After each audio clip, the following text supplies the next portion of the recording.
Assalamualaikum warahmatullahi wabarakatuh. Saya Yudi Pramuko, tukang donat dari Parung, YouTuber tertua di semesta. Alhamdulillah, wassalatu wassalamu ala rasulillah. Saya sambil merem ya, mata saya sakit kalau terlalu buka. Jadi tahun 2019, menurut data dari Indonesia Corruption Watch, itu korupsi kasusnya itu tercatat ada 271 ya, 271 kasus. Terus laporan 4 tahun kemudian, bulan Desember 2023, ini masih kata ICW ya, itu kasus korupsi di zaman rejim Jokowi itu meningkat 3 kali lipat, jadi 791. Berapa? 3 kali lipat menjadi 791 kasus ya. Sekarang Anda sebagai penonton pesantren regional pikirkan sendiri, kepuasan itu konon 85% terhadap Jokowi. Jadi jangan lupa yang disurvei itu sampelnya. Sampelnya itu kalau nggak salah 3.000 apa 2.000 yang ditanya itu loh. Kalau soal kepuasan kan soal perasaan ya. Tapi kalau kerusakan datanya itu kan nggak pakai perasaan. Data yang ditampilkan oleh ICW itu, Indonesia Corruption Watch, satu lembaga non pemerintah yang non profit ya, organisasi nirlaba yang mengawasi gerak-gerik atau mendeteksi gerak-gerik korupsi di Indonesia, itu ada peningkatan sampai 300% ya. Terus jadi apa arti kepuasan itu? Kepuasan hanya mengukur perasaan sekitar 2.000 orang. Padahal penduduk Indonesia yang terdaftar di daftar pemilih tetap kemarin waktu Pilpres itu ada 204 juta orang yang nyoblos itu, yang berhak nyoblos. Penduduk kita semuanya 275 juta. 200 juta yang berhak nyoblos, yang sudah dewasa, dibandingkan ada kepuasan dari 2.000 orang. Terus jangan disimpulkan semua masyarakat Indonesia itu puas terhadap rejim Jokowi, kan gitu ya, terhadap Jokowi. Mungkin sampel itu contoh ya, orang yang diwawancara yang diambil itu juga mungkin salah, atau sampelnya dipilih dipilih secara khusus ya, ditentukan ya, jadi tidak mewakili semua populasi yang 200 juta orang. Jadi masih percaya dengan survei sebagai ilmu pengetahuan ya, itu satu pendekatan saintifik ya, tetapi belum tentu benar atau mengukur semua realitas yang ada di masyarakat. Apa betul 202 juta itu semua masyarakat itu puas ya dengan dengan kinerja Jokowi, atau puas dengan leadership Jokowi dibanding 2.000 orang itu maksudnya. Jadi kalau belajar metodologi riset, ya kan, orang mengerti itu sedikit. Ya kalau surveinya, tukang surveinya dibayar, lain lagi ceritanya kan. Dikasih 1 miliar, 2 miliar atau 5 miliar untuk menghasilkan satu konklusi yang diinginkan oleh pemesan atau pemberi dana ya ceritanya begitu. Beda dengan kebenaran yang dikehendaki dalam ilmu sosiologi atau statistik gitu ya. Ya sedikit banyak kita dulu belajar tentang metodologi riset ya. cara penarikan sampel dan lain-lain, dan margin of error dan lain-lain. Yang nggak terlalu bodoh orang bisa ditipu dengan hasil survei bahwa puas 85% ketika banyak orang di penjara di zaman Jokowi. Habib Rizik di penjara, Habib Bahar di penjara, ya kan? Pengkritik pemerintah itu loh di penjara.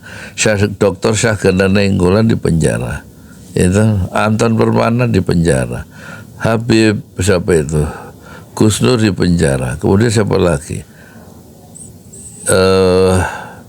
Ini yang di penjara yang ini ya, yang bukan melakukan kejahatan, maling, korupsi dan lain, tapi orang yang memiliki satu side argumen, pandangan yang berbeda dengan kekuasaan, itu kemudian dikriminalisasi, diseret ke pengadilan dengan alasan pencemaran nama baik dan macam-macam. Termasuk Bambang Tri yang menulis buku Jokowi Undercover Jilid 1 dan Jokowi Undercover Jilid 2. Sekarang baik Bambang Tri maupun Gus Nur di penjara untuk kedua kalinya di masa rejim Jokowi. Kemudian ekonomi, orang susah bekerja di mana-mana, ya kan? Susah mendapat daya beli, masyarakat anjlok, susah membeli barang-barang itu karena memang daya belinya kurang ya. Uang seperti hilang di masyarakat, kering itu istilahnya apa kalau dalam bahasa apa itu ya. Jadi keadaan kita itu sungguh jauh dari ideal, apalagi mewariskan utang yang begitu banyaknya. Sepanjang sejarah Indonesia modern di era sekarang, utang itu begitu gila-gilaan, dan itu membebani rakyat Indonesia di bawah kepemimpinan Prabowo. Uangnya itu kebanyakan sepertiga untuk membayar utang kan. Siapa yang bertanggung jawab atau siapa yang nanggung beban utang? Yaitu rakyat semuanya lewat pajak yang dikumpulkan dan kemudian masuk ke APBN. Itu kan uang rakyat, uang balik uang pajak bumi bangunan, ya kan? Uang apalagi balik nama kalau beli motor, uang beli makanan, pajak itu, pajak makanan, pajak jadi konten kreator kan dipajaki juga tuh. Nah sekarang pajak-pajak yang dikumpulkan dari masyarakat, termasuk kenaikan listrik, kenaikan BBM dan lain-lain, itu semuanya menjadi beban masyarakat dan dikumpulkan oleh pemerintah menjadi anggaran belanja pendapatan negara, dan uang itu dihambur-hamburkan untuk IKN dan kereta cepat, di samping dikorupsi. Yang korupsi itu ya orang-orang pejabat-pejabat itu kan, menteri-menteri dan lain-lain yang punya kekuasaan, yang punya peluang, ya enggak. Ya kalau saya sebagai tukang bubur ayam sekarang korupsi dari mana kan?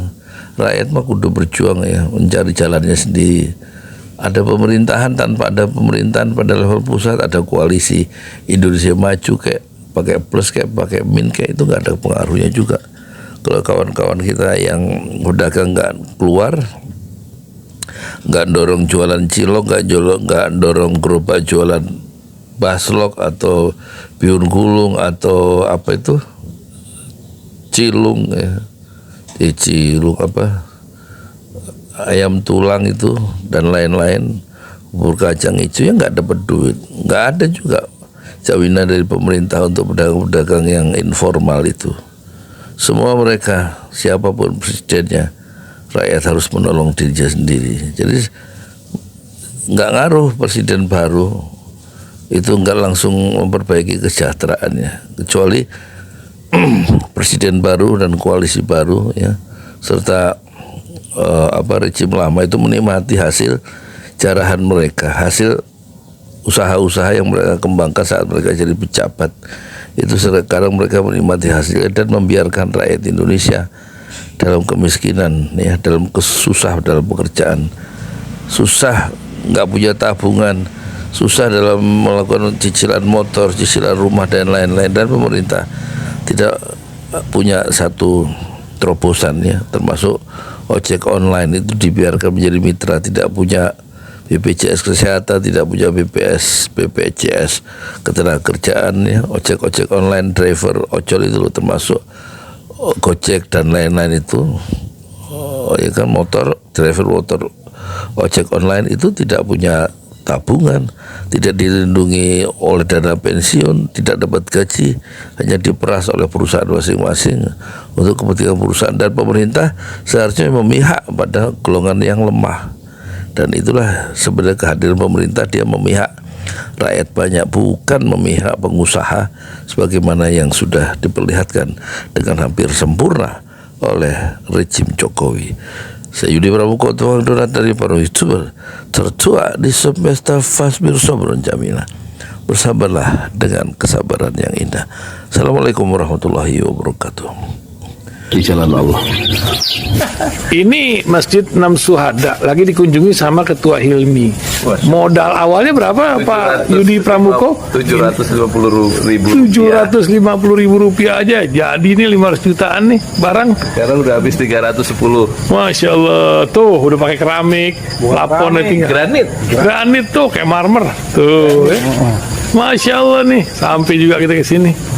Masjid Enam Syuhada, ngapa namanya Masjid Enam Syuhada, Ya, Pak Yudi? kita mau mendokumentasikan perjuangan dakwah nama anak muda pengawal Habib Rizik Syihab itu. Masya Allah. Yang dibunuh sama orang jahat di kilometer 50. Kilometer 50 ya. Itu kan simbol memperjuangkan dakwah itu kita harus memberikan segalanya untuk Islam kan ya. Untuk Masya dakwah Islam. Allah. Dan nama anak muda itulah yang sudah memberikan segalanya untuk Islam. Masya Allah. Apa nanti nama pemuda itu ada juga di sini mungkin diterahkan? Mungkin namanya 6 syuhada. 6 syuhada itu, Ya, 6 syuhada dipasang di sini, 6 syuhada. Bipali, apa yang dikomentarin dari ini semua, Bipali? Masya Allah, luar biasa. Dari uang 700.000, kalau pengen ternyata bisa. Bisa. Allah kirim. Tuh, bisa. Ya, Masya. dengan masuk satu gang kecil, tapi Bapak ini luar biasa. Kecil tuh. Masya Allah kan? Satu call aja. Masya Allah, perjuangan Pak Yudi Pramuko, YouTuber sejagat paling tua. Tertua di semesta. Tertua di semesta. Masya Allah.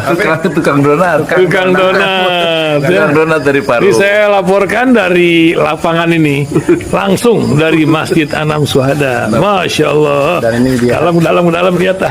Tuh, lihat tuh masjidnya. Tuh imamnya di situ tuh. Malam-malam lagi kita. Masya Allah. Masih kurang nih.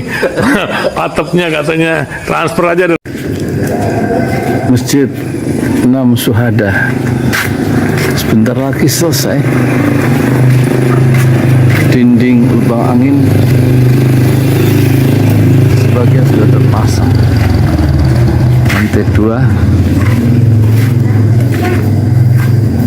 dan kemudian plafon termasuk lantai bukan keramik, granit 150 dus bersama tiang-tiang yang ada 16 setinggi 4,5 meter. Kemudian finishing terakhir adalah tangga menjebol atap ya, lantai pertama untuk masuk ke lantai 2. Inilah Masjid Enam Syuhada.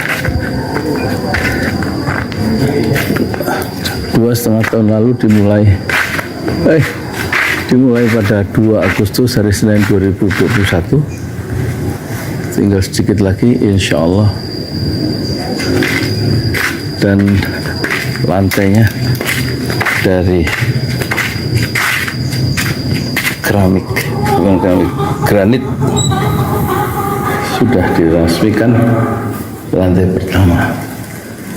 Nanti lantai kedua lewat sini tangganya jebol untuk masuk ke lantai 2. Inilah Masjid Enam Syuhada yang sangat megah karena dari bahan-bahan pilihan kualitas nomor 1.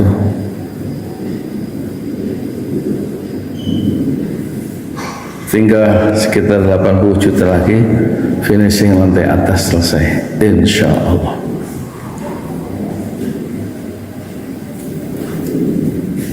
Ya, inilah Masjid Enam Syuhada